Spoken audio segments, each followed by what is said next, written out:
So this poem, Gutama, I don't know if you're going to read it today, but if you do, it's okay because two times hearing this will be better than just one.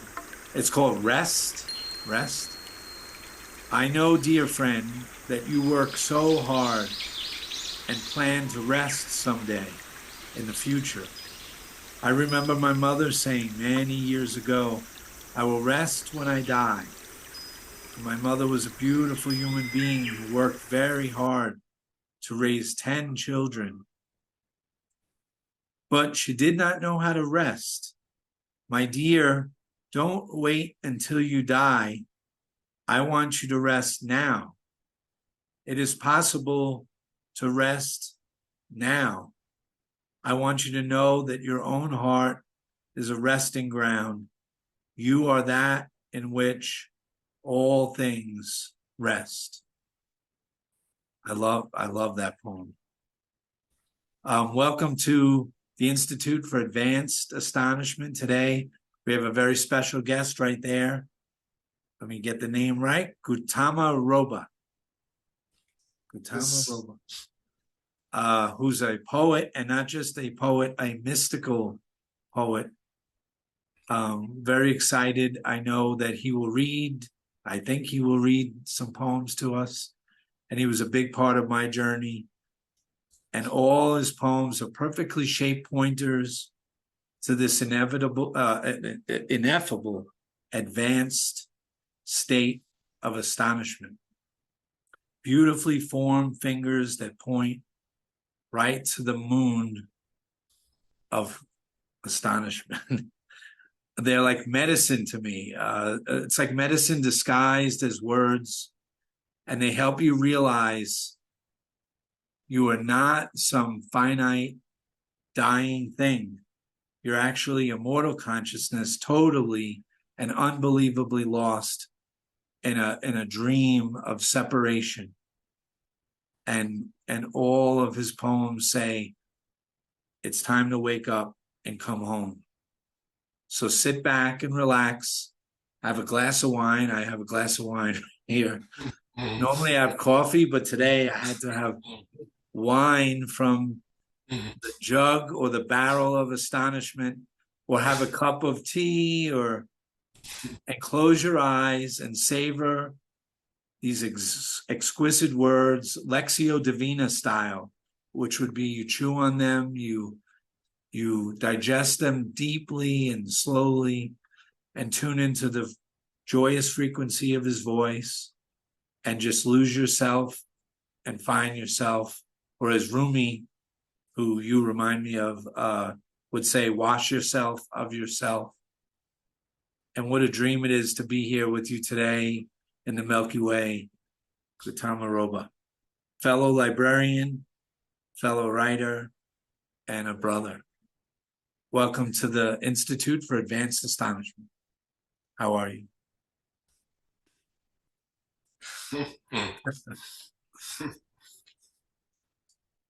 I'm simply touched here now by being with you. And this moment is a blessing for me because it's only this moment that we have. And there is only now in which watch this yes, the real smart watch, the real smart. And it is just beautiful to be here. What else is there to say? All descriptions dissolve into now and here. All words and descriptions become powerless in this moment, in the face of love. Yes. There is nothing to say, and whatever we want to say comes from nothingness. If there is anything we want to say today, sitting here together, it comes out of nothingness, emptiness, stillness, and this moment now. Yes. Can I ask, I don't know if you like to talk about your story. I know you're from Ethiopia. Yes. Did the awakening happen in Ethiopia, or did it happen when you came to the US? Um, I was introduced to spirituality a little bit when I was in Ethiopia. And the first book of poetry I was exposed to when I was in college was Walt Whitman. It's called Grassland, I believe. Did you say Walt And Whitman? Walt Whitman. And That's where I'm from in New York, I'm from uh, his area, Long Island. He was in Huntington.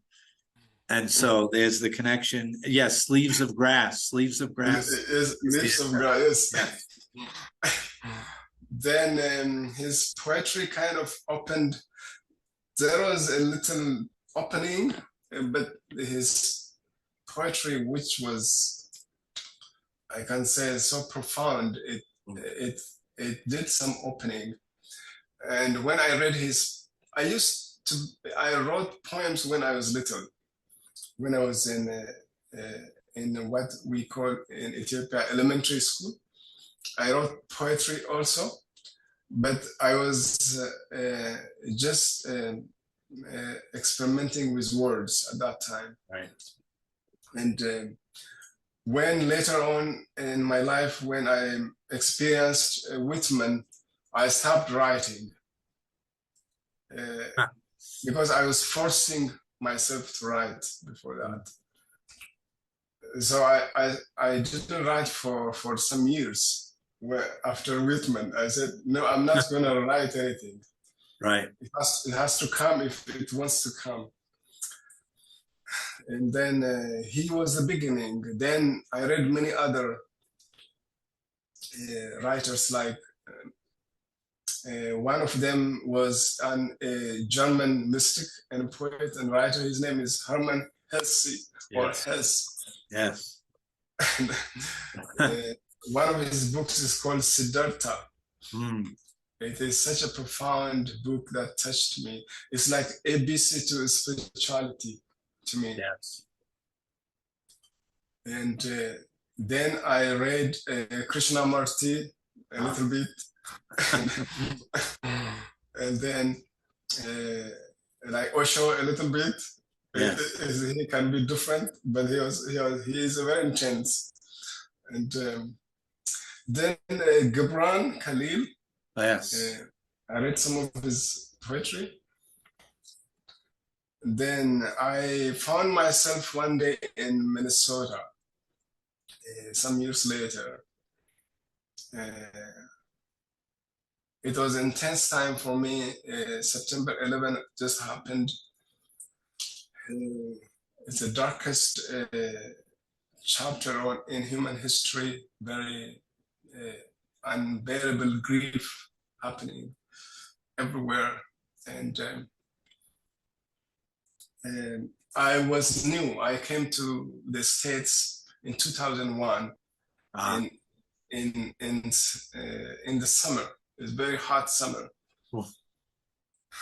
So one day I went to, at that time I was staying with friends. I didn't work, I didn't do anything. I was staying because I don't have what they call permit or job permit or whatever. And I was, according to United States immigration law, I was an alien. That's what they call it. They give you a piece of paper and with some number on it. It's called, it has an alien. I think we're all aliens until we see what your poetry points to. Yeah. So one night I went to sleep. I said goodbye to my friends, went down the stairs where my bedroom was. And then I was sitting down and writing something, but then I heard a voice coming from a distant place. and the voice was very familiar to me. Someone I know very intimately in my heart, and the voice came closer and closer. When I look around, I don't see anyone. And then the voice said, "My son," it says like this, "My son, you don't have to do anything to be happy. You don't have to do anything to be happy." And it also says, "You don't have to go anywhere or do anything. Just be here." It was, I then it dawned on me, it was my mother's voice. My mother was not a mystic or anything. She was not educated. And my father also was not, they were farmers. They didn't know how to read or how to write anything. And so this voice came, my mother never spoke like that before. She was an ordinary human being. So upon hearing, I stopped whatever I was doing, and it was, I have to stop everything. My mind completely stopped. There was some thought. Actually, I was thinking about the future. I am in America now. I have to work. I have to support people in Africa, because people expect you to, when you are in America, by default, everyone expects from you, family and friends and so on. Right. And I was thinking about this, planning what to do, and I'm staying with friends, and when to move to my own place and so on. So this voice came, "You don't have to do anything to be happy." So it was like all my thinking, the thinking mind, everything completely collapsed. There was nowhere to go.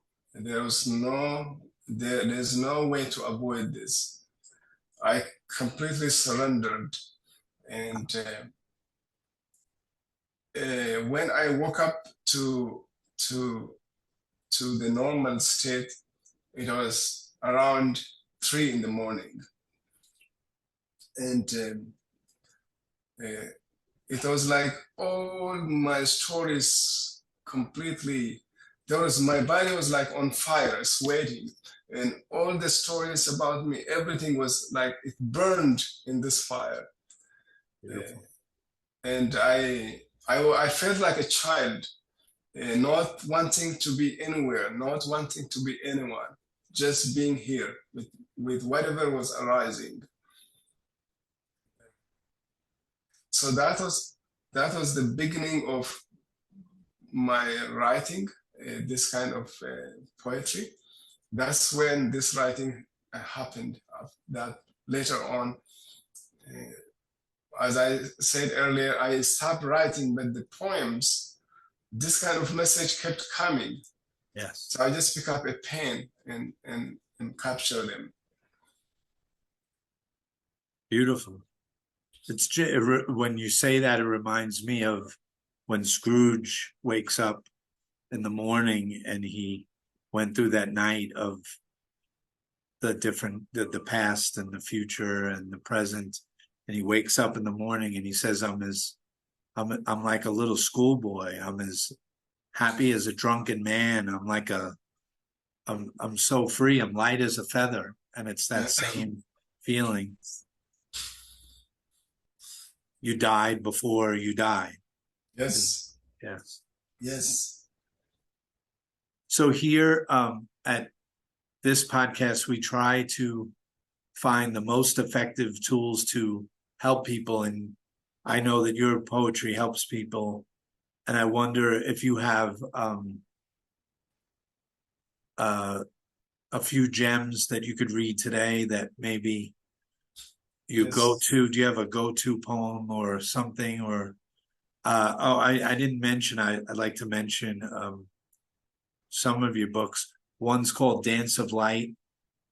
Another is called, and I love this title, Wake Up and Roar, Poetry for Meditation and Awakening. Another is called Please Come Home, Poetry to Open the Heart, Nourish the Soul, and Transform the Mind. And another is called The Song of Silence, Sacred Poems for Healing and Awakening. I'm sure there's much more to come. Would you like to read something?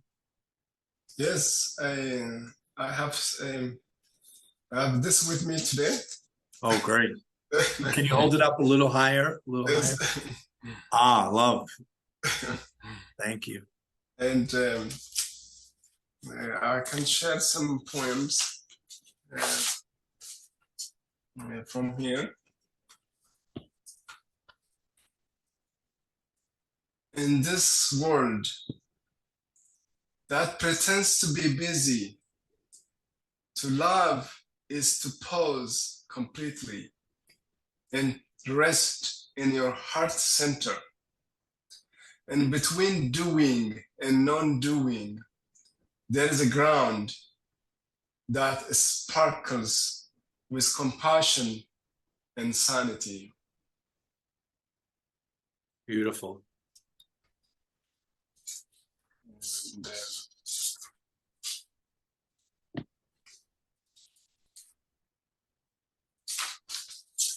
there is this poem a little longer. It is called All Day. All day is not enough for loving. All night is not enough. One life cycle is not enough for loving. 10,000 years are not enough. Living in the world you already know is not enough for loving. If love is the sky, be a falcon. If love is a garden, be the soil. If love is the forest, be a lion. Be the music in your eyes, be the heart. The time for dissolving is now. I love that. Can I read a tiny one?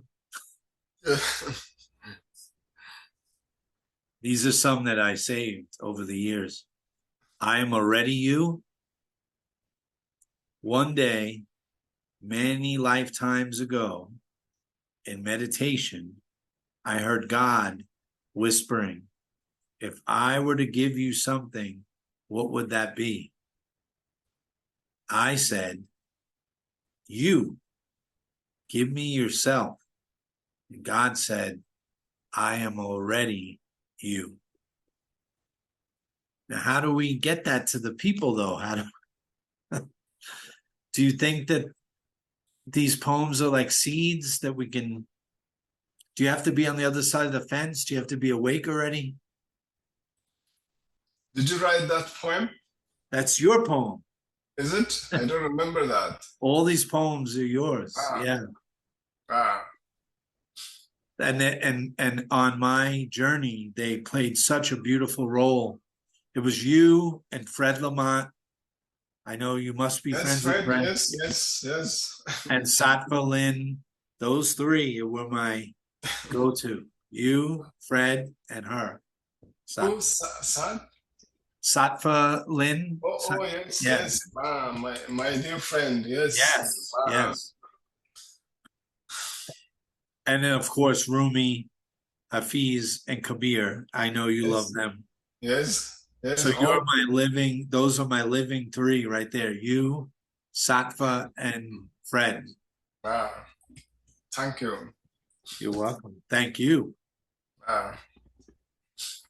And they always brought me right home. Yes. But I wonder, do you hear from people and they say they're struggling and the poetry pulled them through or got them there or lit that fuse? Yes, always. Yes. People always tell me that. One of my friends told me your poems should be in the pharmacy, Yes. with the drugs. They should be sold there. In my introduction, I said they're medicine, and they really are. Yes. I told Fred the same thing. They're like little astonishment pills that you Yes. take. And it might Yes. not happen right away. It might take a little while, but if you Yes. digest them slowly, chew them slowly, let them Yes. wash over you. Yes. I feel poetry is our everyday spiritual experience. It is like coming to a river where you are thirsty, a very quiet, serene river. You bend down and drink from that river. Yes. I used to do that when I was little. I was taking care of cows. I take them to the river and they drink. And once they drink, they are very happy, they are very at peace, no running around. When you are thirsty or hungry, anything can happen to you. Yes. You take a cow or cows to a grazing place, then you just rest there. Right. Or to the water, take them to a mountain before the rain falls, and then you just rest somewhere. The nature will take care of them. Poetry is like that. It takes care of everyone because it comes from the deepest dimension of our own.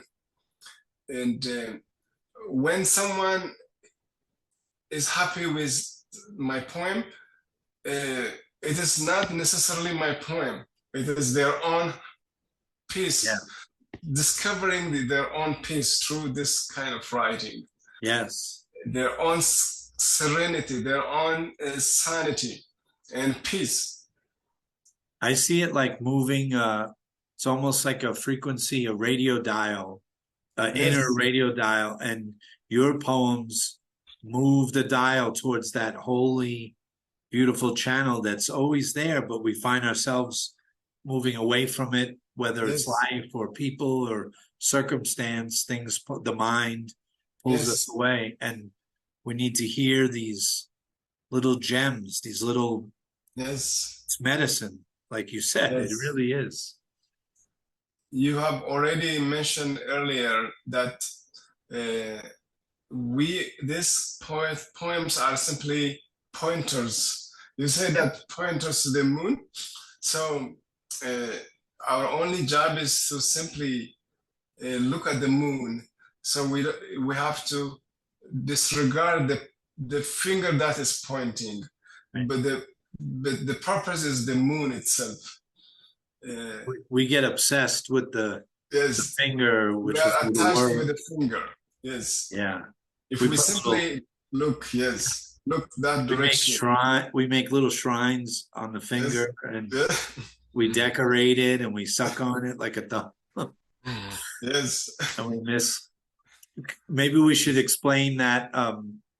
Most people know, but for who doesn't know, I think that's an ancient Eastern idea that if someone points with their finger towards the moon and the moon represents truth, a lot of times we, like a dog or a cat, when you toss a treat to them and they don't see it, you point to it, but they look at your finger like an imbecile.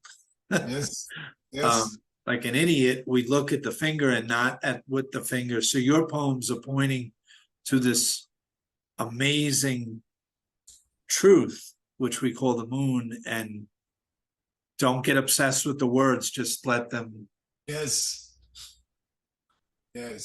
Let go where the words are pointing, where these words are pointing. That is the gift. The gift is not the word. It is where the words are pointing.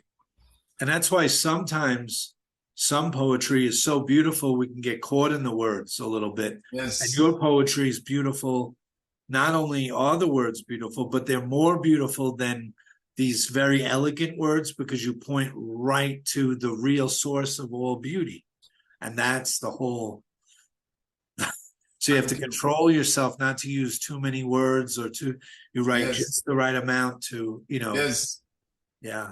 And the simplicity of those words. The words are just natural, everyday word in the street where people use them. You don't have to be educated. Right. You don't have to be a scholar or something. The words speak to anyone, whoever is open. Yes. And their simplicity is their beauty for me. Jack Kerouac said, one day I'll find the words and they will be simple. Yes. And that's the hardest thing, to use those simple. Can I do one more that I loved of yours? This one I love, and it's back to the medicine. Total cure happens when you turn towards the inner teacher, not when you depend on a prescription drug, but when you trust the self-healing nature of your body. When you are not deaf to the drum that your body is playing. Healing is possible when you have no doubt of your essential nature, when you realize that your body is the body of the breathing universe. That's all they need, is that one. Just chew on that all night. Yes. That's what I remind friends, whoever cares to remember. In the Western tradition, how people depend on their doctors, how people depend on drugs. Drug industry drugs are very expensive at this time. Yes. Because they are very important. They are completely, we depend on drugs for our healing. So I think this kind of poetry is an alternative to those drugs, and and an option whoever chooses to come to this place. How do you tell someone that they're not their body, that they're everything is consciousness? It's so hard to say, but maybe poetry is one of the best ways. And even if you don't understand it, you might just be moved by it, or think it's beautiful, or touched by it, and it'll take a little time. And over time, in the beginning you can't hear it. You can't. It's like they're little locked poetry, and then they unlock and something happens. Yes. I remind people that we have to be willing to heal. There must be a willingness from us to heal. Yes. So to do that, we have to move within, turn within. This body is a thought, it's a form. It has its own pharmacy. If there's no interference from us, it has the capacity to make its own medicine. Because the physical body and the energy body, if humans don't interfere with nature, it can heal itself. Yes. And if we go to a doctor, the doctor might heal the physical part. They may give you medicine and so on, and it is like the doctor can only have access to the form, to the appearance. Beyond that, a doctor cannot have an access. You are the one who has the access. Right. So you have to be willing to heal. Then the body knows how to heal itself. Wait, I have another one that you wrote about the body that I loved so much. True healing is not the healing of the physical body. It is realizing that you are not your body. The true healing is awakening from your imagined life. That's medicine. Yes. And as you know, the Western life is a complete identification with the body. Yes. That is the beginning of human suffering. It's not only in the Western culture, also in most cultures, we identify only with the visible, with this little limited body. And when we measure ourselves by our age, for example, how old we are, and we take our birthday very seriously. Yes. I'm 40 years old, and we celebrate every year very seriously. If I don't say to you happy birthday, you may be disappointed with me. Right. And I'm not a good person who says happy birthday to my friends. I don't remember. But Facebook brings me birthdays. When I remember it is somebody's birthday, I still say happy birthday. Because every day is your birthday. Yes. And also, what if there is no births and there is no days? That is the truth is there is no births. And life has no opposite. Death is not the opposite of life. But actually what is born is just this body.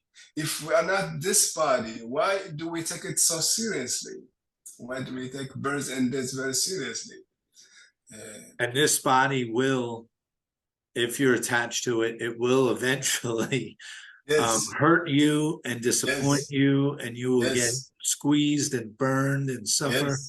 And in a way, that's a grace, because it will bring you to realize that you're not the body, and you were never born, and you never die. Yes, someday you will realize that, but sometimes it is necessary to suffer a little bit. So you will come to this place. This body is very limited. It has lots of limitation. So you will say, it is truly not wise to identify myself with this body. So you begin to wake up slowly, to wake up to this illusion that you are not body at all. And I like that you say you forget your friends' birthdays, because I think I heard you say over the years that you, even with holidays like Christmas, I know for me it's every day. Sure, there's that one big day that comes in December, but it's really the birth within every single day. Why limit to one? Why give flowers just on Valentine's Day to say you love someone? I think you said you forgot Easter because that's the resurrection every day. And I live the same exact way. Yes, we wait for the whole year to celebrate something. That is actually the real suffering happens. If you wait for someone for 30 minutes, is that not suffering? Yes. You are sitting at the coffee place and waiting, and that actually is a punishment for me. I cannot wait for anyone or anything. If I am there, I just sit there. I'm fully present, sitting there and observing life, the way every moment life unfolds itself. This way, if they never come, it doesn't matter. It doesn't matter. If they come, it doesn't matter. If they don't come, it doesn't matter. Right. Nothing really matters except this. Yes. Yes. And would you say, we like to say here, it's not just a metaphor, it's really waking up from a dream of separation. It's really exactly like when you wake up like Scrooge or like Dorothy or like Alice in Wonderland. You wake up and everything you thought was wrong. Everything was inside Yes. out.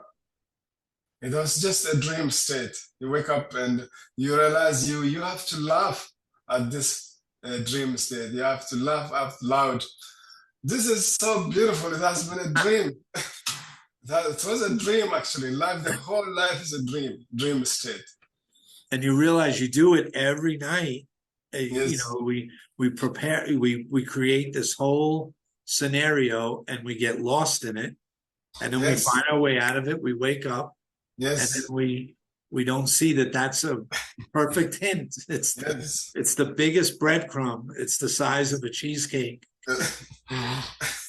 It's a birthday cake every day.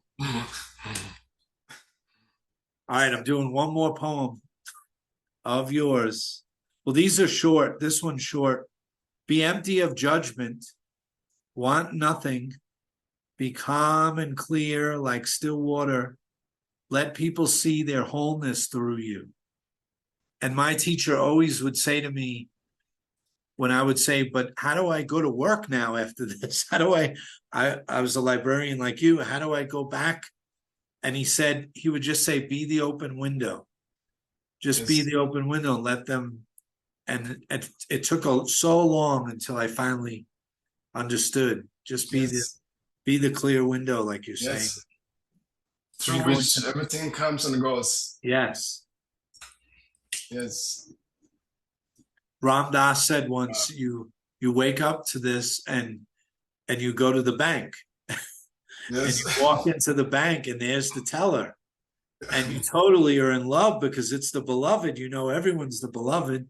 So you want to say, I love you, but you don't say it because they'll hit the button under the desk and the security will come. So you don't say, I love you, but you just be the open window. And maybe that's what they need that day, just to breathe a little and just to feel your freshness and that spaciousness. Yes, that's what sometimes my own experience. I wake up, in the morning.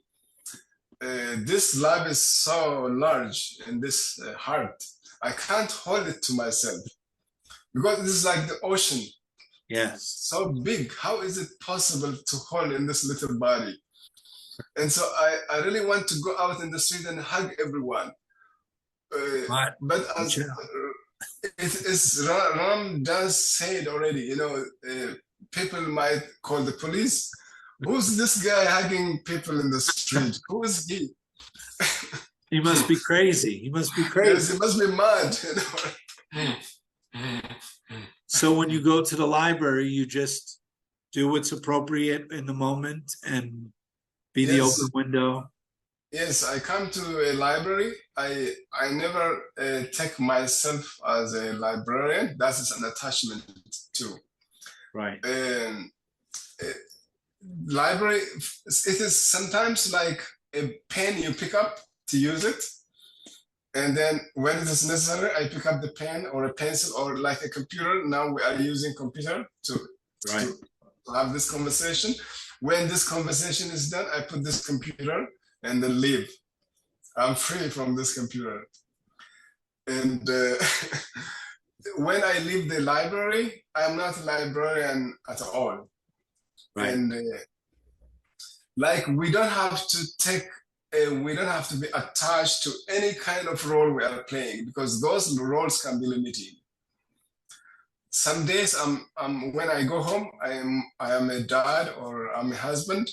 Right. And maybe I am playing the role of a librarian. All those things are not real. None of them are real. None of them are real. We have to be able to let them go, all of them. Only then we are free. Yes. Do you say that there's two views that I find, that this is a dream to almost like a nightmare to awaken as soon as possible to, which is more of a Course in Miracles kind of like wake up, this is a tiny mad idea and you're hypnotized, wake up, and this is a meat grinder life and you have to wake up, or and maybe it's only from once you're awakened, it's divine play, and you play these different roles as poet, father, husband, Yes. you know. Do you Yes. find yourself moving through both or more towards one or the other? A nightmare to awaken from? Or I guess it's where you're at. I see myself as the form, and there is a form that is formless. Yes. There is formlessness, there's a form. I dance between the two Yes. without being attached to any. We don't have to be attached to, we are not just only spiritual, we are also humans, right? Because we have this body. When we are on this world, we like, we really enjoy this world too. Yeah. But we are not the world itself. We are in the world, but we are not the world. Not of it. Yeah. Yes. I really enjoy everything, the form and the formlessness, because we are all of them too. We are one. In the end, there is only one, the source. There's only the source. Like we are exploding out of this source, like flowers, trees, and the mountains and rivers and so on. Humans are the same too. I see that everyone as a flower or Yeah. a mountain or as myself. Yes. I think you said in a poem, I don't think I have it here, but it might have been a recent one, that you're the sky and you're the mountain. And I think what you meant, like the sky is so vast, and you're not the clouds, you're the sky, but also the mountain, because you're immovable, just like the sky. Yes. You know, and we move Yes. between those. Yes. It's just too Yes. amazing. Yes. Would you like to Wow. read another? Yes. Yes. Let me read another from this book.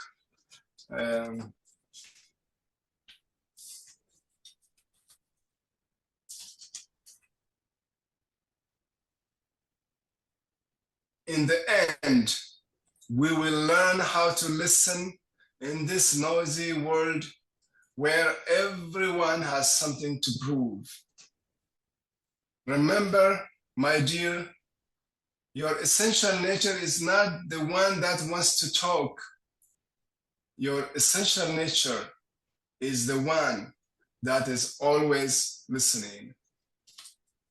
Love that. Love that. Should we be quiet for a few hours?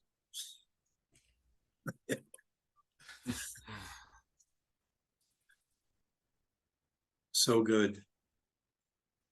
Do you have a favorite Kabir poem or Rumi or? I don't memorize poems. I love Rumi, I love Hafiz, Yeah. Kabir. You know, one of Kabir's a little poem I remember is that the one that says, "Don't." I don't remember how it goes correctly. It Right. says like something like, "Don't take your gold to a vegetable market. Don't take your gold to a vegetable market." That's perfect. And You wrote a poem where you said something. Rumi said something like it, but yours was so beautiful. You don't bring gold to the gold mine. You don't, you're it. You're already yes, You're already yes, everything. You're acting yes, like a pauper, but you're already yes. rich beyond measure.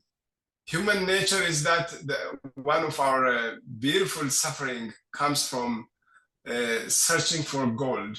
Yes. We are all our life we are crossing the desert, searching for something for gold. Where, because if we instantly look within, there is a gold mine. Yes. We are that gold mine. Like that the old pointer where the beggar is sitting on a box, begging, with Yes. the hand, but the box is full Yes. of the gold, you know. Yes, he was sitting on that box all his life, maybe. He never knew what was inside. Yes. Once my dad, who was I think he had 85, with his girlfriend that was 92 at the time, he said to me, "Can you see this penny? Give me the date on the penny. Maybe it's worth something." And I'm laughing and I'm looking at the penny, and it was old, maybe 1930 something. But I just looked at both of them and I said, if you knew what this penny was made of, you'd realize you're richer than anything that you could ever imagine. If you knew what the penny was made of, what you're made of, what all this is made of. And he just said, just give me the date.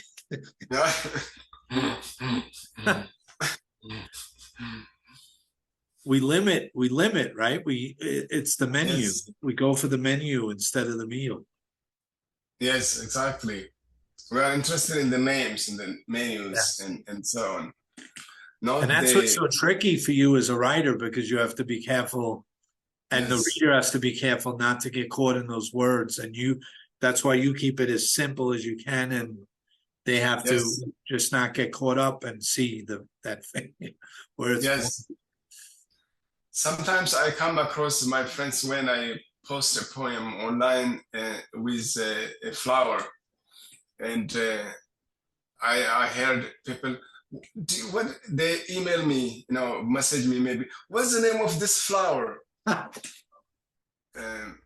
So I'm sorry, I don't know what the name is. I don't know the names of flowers, unfortunately. That's just like the Buddha, the flower sermon where he holds the flower up and they're all writing it down, and one just smiled, and that was the whole thing. He didn't say a word. Yes, where human mind is obsessed with names and tags. I remember just a few weeks ago, someone came over and she mispronounced my name, like Guthema or something. She said she felt guilty for doing so. I said, please don't worry. You can call me any name that works for you. Yes. After all, this name is just some tag, like a tag we can use for practical purposes, but that is not me. My name is not what I am. So don't worry. She was surprised. You don't care that I called you a wrong way? I don't care, please. Yes. You can just say whatever is easier for you. I don't mind. That's great. That was a little sermon on non-attachment. Yes, and we take our names very seriously. Yeah, look at Shakespeare with Romeo and Juliet with the Capulets and and I think he says a rose by any other name would smell as sweet, right? That's it's the nectar. It's the nectar, the essence, not the name. Yes. Then I remembered, I think in my first book, Please Come Home, Please Come Home. And there is on the introduction part, I mentioned this little pointer from Krishnamurti, where he says, I don't remember now exactly, once you show a child, once you tell a child a name of a bird, the child cannot see the bird again. Yeah, never again. Yes. We get caught in the concepts, and your poetry is amazing because so many most regular poets are about images, but a mystical poet, a non-dual poet, is about using words to point to the non-conceptual space that we are. Yes. After all, the purpose of this kind of poetry is to awaken humans to who we truly are, and instead of being hypnotized by words, Yes. My my idea of writing is not really to be to impress people Yes. with my words or something. Right. You're not It's rather razzle dazzle. It's not about no, dazzling. Yeah. to forget about me and remember who they are. That is the It's point. beautiful. And to simply remember who they are on Yeah. the visceral level, on the heart level, not just the mental construction or not on the intellectual level. Yes. If I ask you who you are, you may say, I am James. And I say, that's not who you are. You are not James. So yeah, we're not Italian or Ethiopian no, or this or that. yes, we are none of this, none of those nationality, our race, our profession. None of them are what we are. None of them are. That's you can see how the world is fighting on the border lines, on identity, Yes. on racism. All this illusion. You wrote a poem that fits. I was going to save it to the end, but it's perfect right now. You said, I never asked myself why it is more natural for me to be the Buddha than a Buddhist, to be a living Christ than a Christian, to be love itself than a lover, to be peace than a peacekeeper, to be wine that rather than the one who drinks it. At some point, all of us will come to a place where questions or answers do not matter anymore. Whatever you think you are is not true anymore. And that place, just for people that might not know, it could be scary for that little bit. It could be very scary because it's the death of identity of who you thought you were. And this shift happens and it's pure love. Did you go through a dark night of that? So that night, was it a dark night of the soul? In Ethiopia, where I came from, even about a year ago, millions of people have died, fought because of ethnic violence. Yes. Like one ethnicity believing one ethnic group is better than the other or more educated than the other. One ethnic group has been suppressed by another, and things like that have been. So many people have been killed because of this illusion. Yes. And this is my pain also. It breaks my heart. I say, when will people wake up to this reality, to themselves? Do you see any hope with other tools like you might see that in the library in virtual reality? If you put that on, those guys, did you try it yet? When you put it on, it's a whole, it's so believable, the world, and none of it exists. And it could be a perfect example of what we see around us right now. Yes. And or the medicines, I mean, we're unlike the 1960s, where we're using them a little more carefully and helping people with post-traumatic stress or people who have been through rape or some kind of trauma. They could take this medicine the right way with the right guide and actually see through this. Do you see some hope in that technology for the future, or do you think we just always are caught?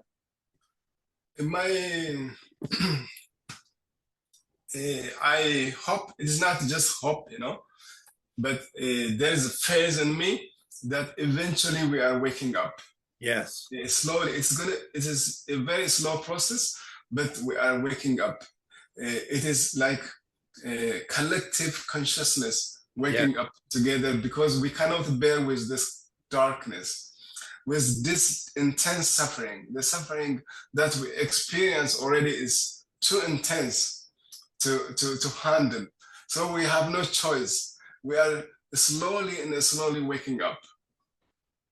I feel that in my heart. I agree.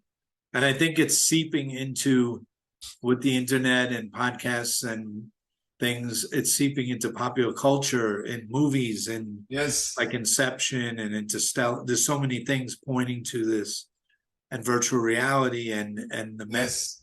instead of calling it drugs, we call it medicine, or plant medicine or something. Yes. And it's all helping us see, and so many dream metaphors and your poetry, and it's all Yes. working. I think it's working. Yes. I hope it's working. Yes. I see so many people around this poetry already expanding. Yes. Yes. Around in the world, coming to this kind of poetry. Not only my poetry, poetry of my friends like Rumi is being read more widely than ever before, like Hafiz and other spiritual writings are attracting more people than ever before. I think Rumi might be the most widely read poet in the United States. I could be wrong. Yes. That's amazing. Yes. Yes. And I know that some people take it on a lower level of it's romantic love or something, and that's okay. It's something, but it's starting to seep in with the true message. Yeah, depending on how they are interpreting. Some people interpret not the way Rumi really wanted to say in their own way. That still is okay, but this is love. Love is better than any other things. Yeah, the agape love, the pure love. Yes, pure one. You want to hit us with a real pure love poem? You have one more in you? One more? Yes, let's see. Let me share a little poem here.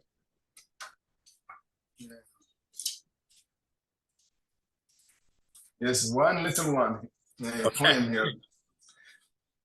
If you have already discovered love and compassion in your own heart, if you have already discovered love and compassion in your own heart, you don't really need any teachings. That's great. That's perfect. Just sit and abide in that. Yes, we don't have to go to any lectures, to any kind of preaching. Once you discover who you are, that's it. Once you have come home and realize that you are already home, that's all is needed. No teaching. You cannot teach love. How can you really teach about love? Even when I say I'm a spiritual teacher, it is very difficult for me to say I'm a spiritual teacher. There is nothing to teach. Well, you can point to what is already there, just pointing. I'm a pointer. That's how I call myself. I'm a pointer, pointing to what might have been forgotten, or maybe to what might have been abandoned or overlooked. Yes, we always look like that old joke. We look for our keys under the street lamp. Yes. Yes. And when our friends come and help and they say, "How did you lose your keys under the street lamp?" You say, No, I lost them inside, but the light is better out here. Yes. That what is his name? Who said that? I forgot his name. He's a humorous and also a very wise man in Afghanistan, like Nursardin. Oh, yes, I love him. Yes, he's very humorous man, and he's also awake. Yes. One of my favorites that by him is he's on the donkey. He's on a donkey. Yes. And he's flying through town, and they stop him and they say, what are you doing, Miss Sardine? Or what are you doing? Why are you going so fast? And he said, I lost my ass. I lost my donkey. I don't know where it is. And he shoots because he's already on it. So that's a perfect pointer to we're going here and there, but we're already home all the time. Yes. So your poetry points to this, but if you had to give advice to a struggling person on the path, what would you say? Slow down. What would you say? I would say stop struggling. You surrender all of your struggle right now. Oh, So what is very difficult for you is to struggle, but to surrender is effortless. so just give up. Yes, completely abandon that struggling. Yes. Turn within. I said turn within. Look for nothing. Wait for nobody. Yes. And it wouldn't hurt to maybe when you wake up in the morning and if you're struggling, to just put on maybe some soft, beautiful, wordless music and read poetry like yours or Rumi. Yes. And just immerse you, get lost in it and wash yourself. They can immediately pull you into yourself, deep into your dimension, where there is no struggling, when there is no worry, when there is no fear. They take you to that dimension, very fresh and alive. Yes, the living word beyond words. Yes. I love that. Do you know that term, Lectio Divina, the Christian mystics? I don't remember. Lectio Divina, they say, just find time to sit quiet and maybe just read a few words, not a lot. That's why I love you. You don't have to write this big epic poem that is the size, 100 pages. Just this little gem. And Buddha said the same thing in the Diamond Sutra. 4 lines maybe, or 1 line or 4 lines of this verse is more powerful and more valuable than all the diamonds and all the rubies on all the planets and all the galaxies. Yes. But our minds don't think that way. We think more. Yes, someday I may write a book. If you open pages, it will be empty. Yes. Completely empty. I want that book right now. Can we pre-order that book? Thank you for coming. So good to see you. So good to finally connect. Thank you for your invitation. I really enjoyed our sitting together, and our conversation is so beautiful. Thank you